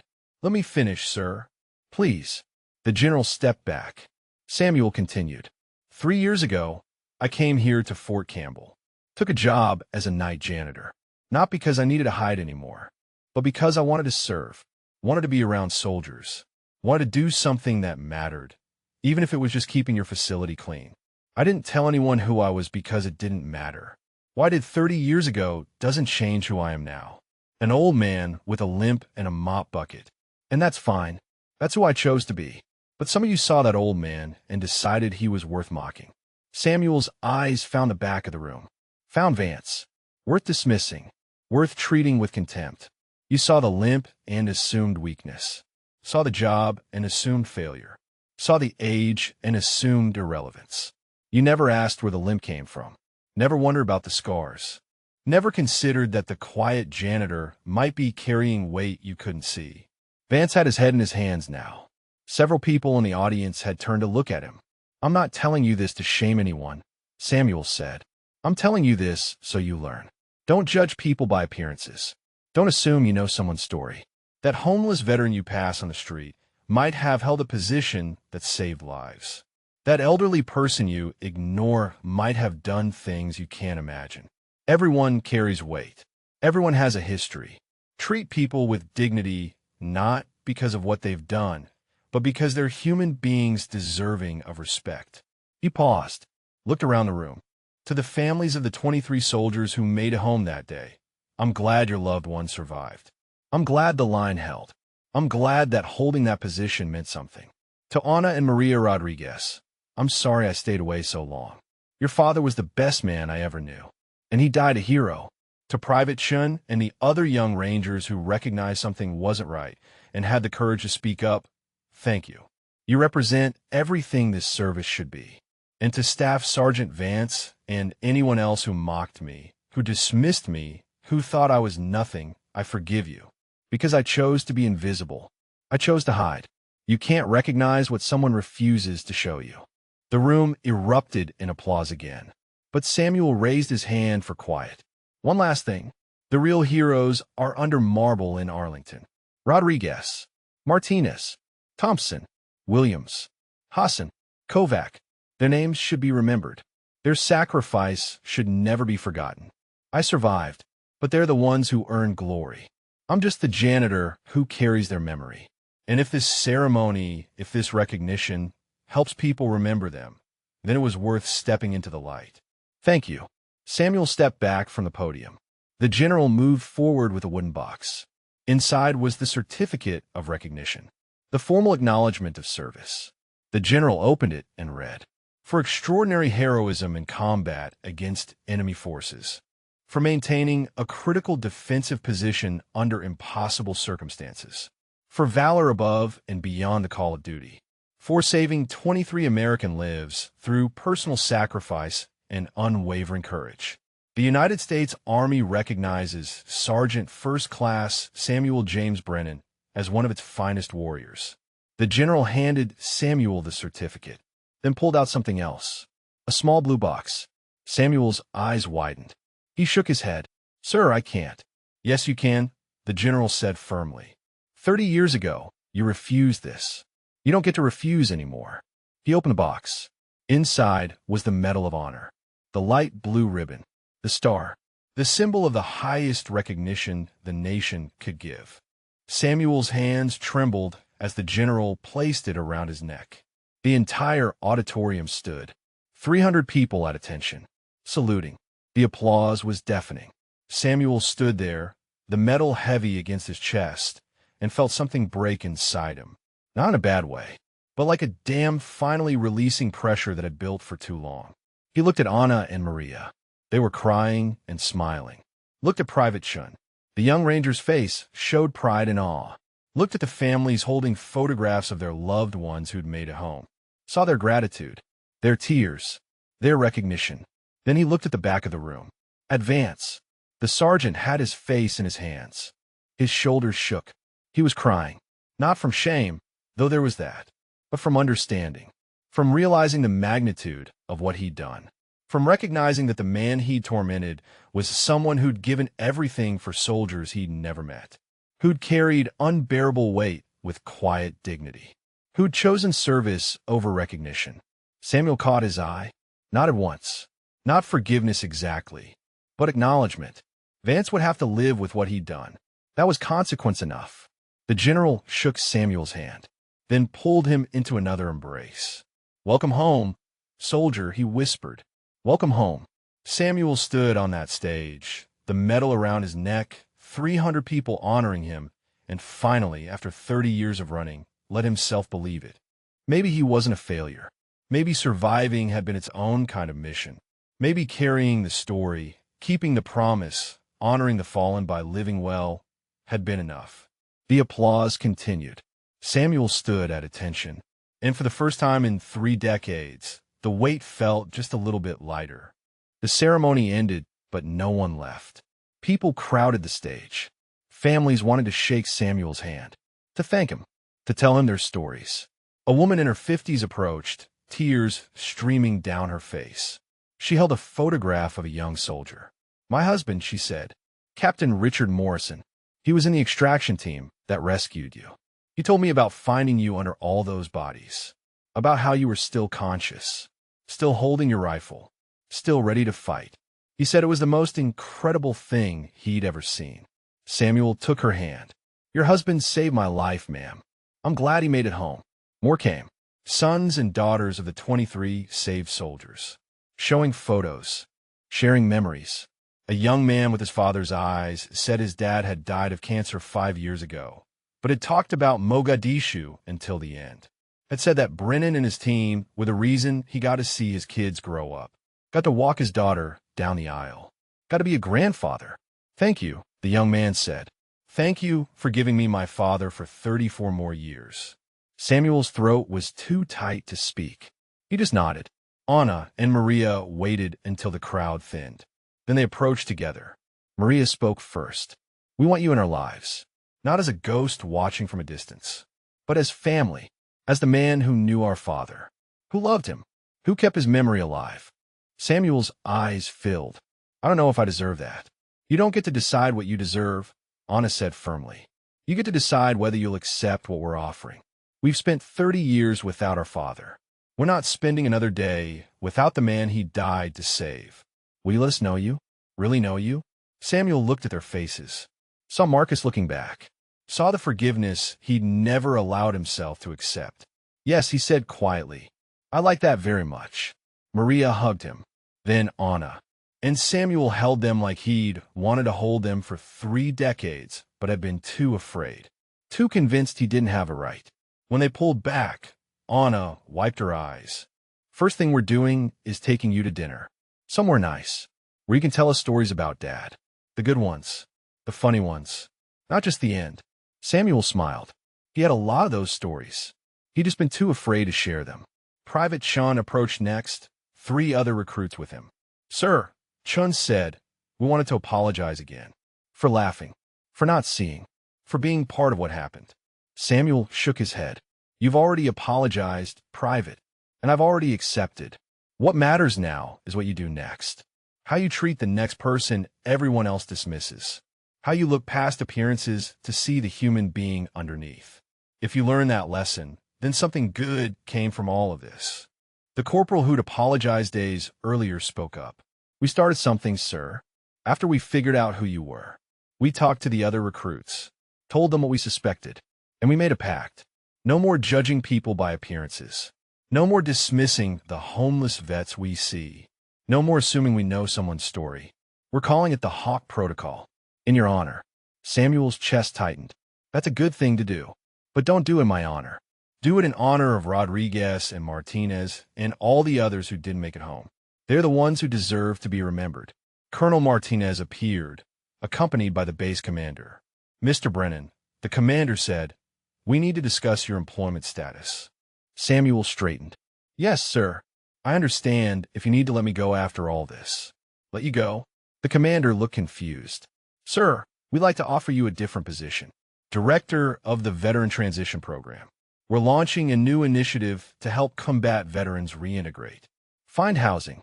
Find purpose. You'd work with soldiers struggling with PTSD, physical injuries, loss of identity after service. Men and women who need someone who understands. Someone who's been where they are." Samuel stared. "Sir, I'm not qualified for that. I'm just a janitor."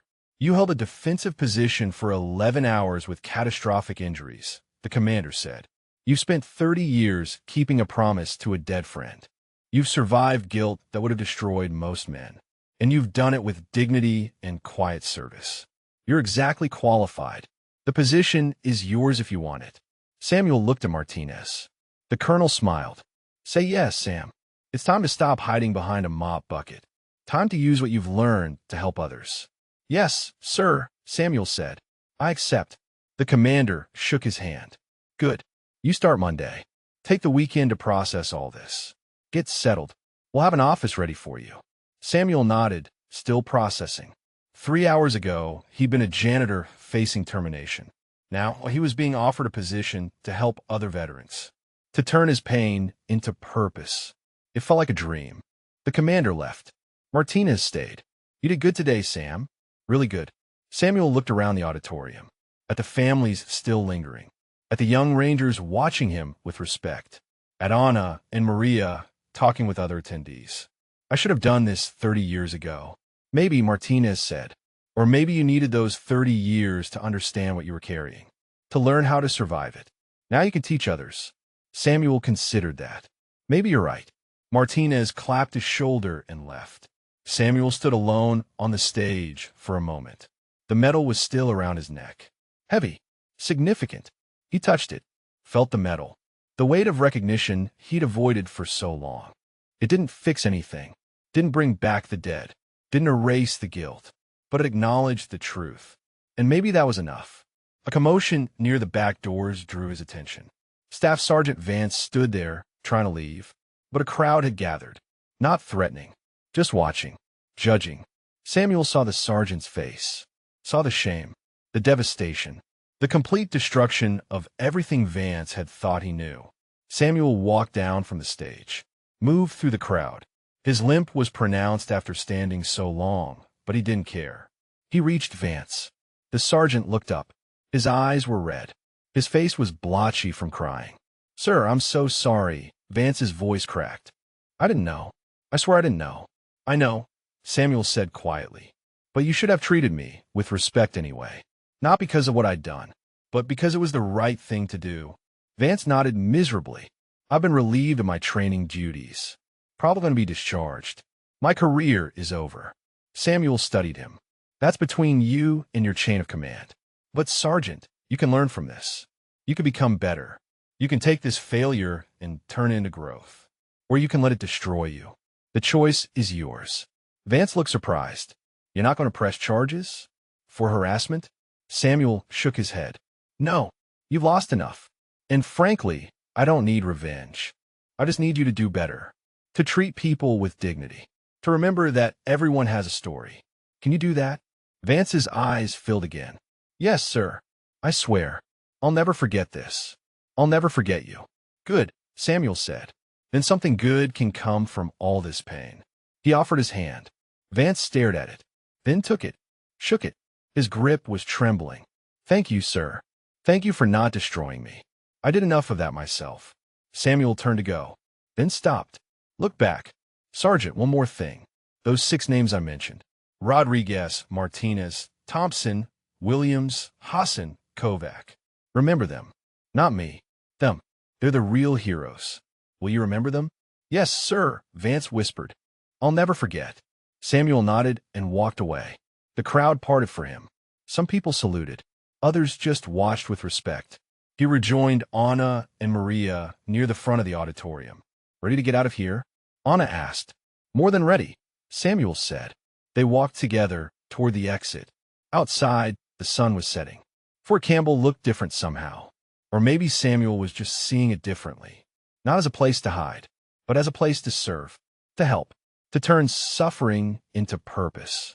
They reached the parking lot. Anna's rental car was parked next to his old truck. We're taking you to the nicest restaurant in town, Maria said. You're going to tell us everything about Dad. All the stories you've been holding back. Samuel smiled. It was genuine. The first real smile he'd allowed himself in years. I have a lot of stories. Good, Anna said. We have a lot of time. We're not going anywhere. And neither are you. Not anymore. Samuel looked at them. At Marcus's daughters. At the family he'd been too afraid to claim for 3 decades. You're right, he said. I'm not running anymore. They got into the car. Drove toward dinner. Toward stories and laughter and healing. Behind them, the auditorium slowly emptied. The ceremony was over. But for Samuel Brennan, for Anna and Maria Rodriguez, for Private Shun, and the young Rangers who'd learned to see past appearances, something new was just beginning. The weight wasn't gone. It would never be completely gone. But it was shared now, carried together. And that made all the difference. 6 months later, Samuel sat in his new office at Fort Campbell. The walls were lined with photographs. Not of himself, but of the 6 who'd fallen. Rodriguez, Martinez, Thompson, Williams, Hassan, Kovac. Their faces looked out from frames, forever young, forever remembered. Beside them hung photos of the veterans Samuel had helped since taking the director position. 12 men and women who'd found housing. 14 who'd enrolled in education programs. 8 who'd reconnected with families. 23 who'd started therapy. Numbers that mattered. Lives that had changed. A knock at his door. Come in, Samuel called. Private Chun entered, now Corporal Chun after his recent promotion. Sir, he said, the new group is here for orientation. Samuel stood, his limp still pronounced, but manageable with the physical therapy he'd finally agreed to undergo. He grabbed his cane, a simple wooden one that Anna had given him for his birthday. Let's go meet them. They walked together down the hallway. Chun matched his pace without making it obvious. The young corporal had become Samuel's unofficial assistant, volunteering his time when not on duty.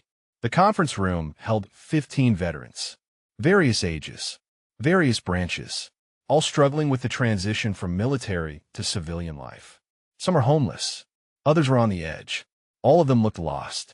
Samuel recognized that look. He'd worn it himself for 3 decades. He entered the room, and every head turned. Some recognized him from the ceremony 6 months ago. The video had gone viral. Millions of views. The story of the janitor, who was secretly a Medal of Honor recipient, had captured national attention. But Samuel never mentioned it unless asked. My name is Sam Brennan, he said simply. I'm a veteran like you. I spent 32 years in the Army. Been out for 30 years. And for most of that time, I was lost. Homeless for stretches. Working jobs I was overqualified for. Running from myself and everyone who tried to help. I know what you're going through because I've been there. He paused. This program isn't about fixing you. You're not broken. You're adjusting to carrying weight most people can't imagine. We're here to help you carry it. To show you that you don't have to do it alone. A woman in her 30s spoke up. What if we don't deserve help? What if we did things over there that we can't forgive ourselves for? Samuel met her eyes. I held a position for 11 hours while my team died around me. 6 men, 6 brothers. For 30 years, I believed I didn't deserve to survive, didn't deserve peace, didn't deserve forgiveness. And you know what? I was wrong. You don't earn the right to heal. You don't deserve to suffer. You just are. Human. Doing your best. Carrying what you were given to carry. And that's enough. The woman's eyes filled with tears. Several others in the room nodded. A young man with one arm raised his hand. How do you stop feeling guilty? Samuel smiled sadly. You don't. Not completely. But you learn to carry it differently. You honor the fallen by living well. By helping others. By turning your pain into purpose. The guilt becomes fuel instead of prison. It reminds you why the work matters. Why showing up matters. Why trying matters. The young man absorbed this. Nodded slowly. They spent 2 hours together. Samuel shared his story. Not the heroic parts. The hard parts. The years of running. The isolation. The daily visits to graves. The belief that he was better off alone. And then he shared the turning point. The ceremony. Meeting Rodriguez's daughters. Accepting help. Accepting that surviving had its own purpose. That the fallen would have wanted him to live, not just exist. By the end, several veterans were crying. But there was hope in their tears. Recognition that someone understood. That they weren't alone. After the session, Samuel returned to his office. Found Anna and Maria waiting. They'd made a habit of visiting every Friday. Bringing lunch. Sharing stories about their week. Today Maria had her laptop. Dad would have loved this, she said, gesturing around the office. You helping other veterans. Turning the tragedy into something that saves lives. He was always like that. Always trying to make things better for people. Samuel smiled. He taught me that. Taught all of us that. We just forgot for a while. Anna pulled out an envelope. We got something in the mail. From Staff Sergeant Vance. Want to read it? Samuel took the envelope. Opened it. Inside was a handwritten letter. 3 pages. He read it silently. Vance had been dishonorably discharged. Was working construction now. The letter detailed his struggle with shame. His therapy sessions. His slow understanding of how his arrogance and assumptions had nearly destroyed a hero. But the letter ended with something unexpected. Vance had started volunteering at a homeless shelter. Was using his mistake to fuel better choices. Was treating every person with the dignity they deserved, regardless of appearance or circumstance. He's trying to do better, Samuel said quietly. That's all any of us can do. Maria smiled. Are you going to write back? Samuel considered, then nodded. Yes, he deserves to know that growth matters. That change is possible. That mistakes don't have to define you. He set the letter aside. How are you both doing? Really doing? Anna and Maria exchanged glances. We're good, Anna said. Really good. Having you in our lives has been like getting a piece of Dad back. You tell us things about him we never knew. Make him real in ways the memories couldn't. Maria added, and watching you heal has been healing for us too. All these years we thought you died in Mogadishu. Finding out you were alive, but suffering alone was hard. But seeing you now, helping others, building a life, accepting love and support, it makes us feel like the sacrifice meant something. Like Dad's death wasn't wasted. Samuel's throat tightened. It wasn't wasted. None of it was wasted. Your father saved my life, so I could be here now, doing this work, helping these veterans, being part of your family. That's meaning enough. They ate lunch together, shared stories, laughed. For the first time in 30 years, Samuel allowed himself to feel joy without guilt, to accept that he could honor the fallen while also living fully. That survival wasn't betrayal, that healing wasn't dishonor. After Anna and Maria left, Samuel sat alone in his office, looked at the photographs on his wall. Still here, brothers, he whispered, still trying, but I'm not alone anymore, and I think you'd be proud of that. His phone buzzed. A text from Corporal Chun. Sir, just placed another veteran in transitional housing. That makes 27 this quarter. Samuel smiled. Type back. Good work, Corporal. Keep it up. He stood and walked to the window. Looked out at Fort Campbell. At the Rangers training on the obstacle course. At the flag snapping in the wind. at the life he'd built from the ashes of trauma and loss. It wasn't the life he'd planned, wasn't the one he would have chosen, but it was meaningful. It was purposeful. It was enough. That evening, Samuel drove to Arlington, his weekly visit now instead of daily. He stood before the 6 graves, saluted, then sat down, his back against Rodriguez's headstone like he'd done 6 months ago. "Brothers," he said quietly, "I've got news. We helped 15 new veterans this week. Got Maria her first teaching award. Anna's arguing a case in front of the state Supreme Court.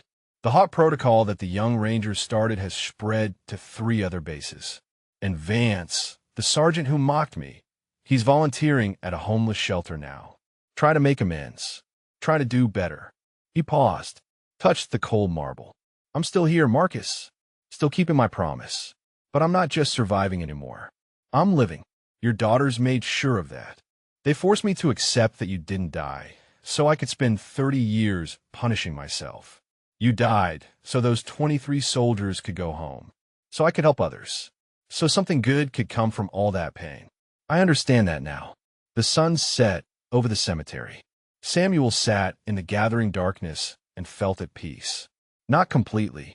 The weight was still there. The guilt still whispered. But it was manageable now. Shared.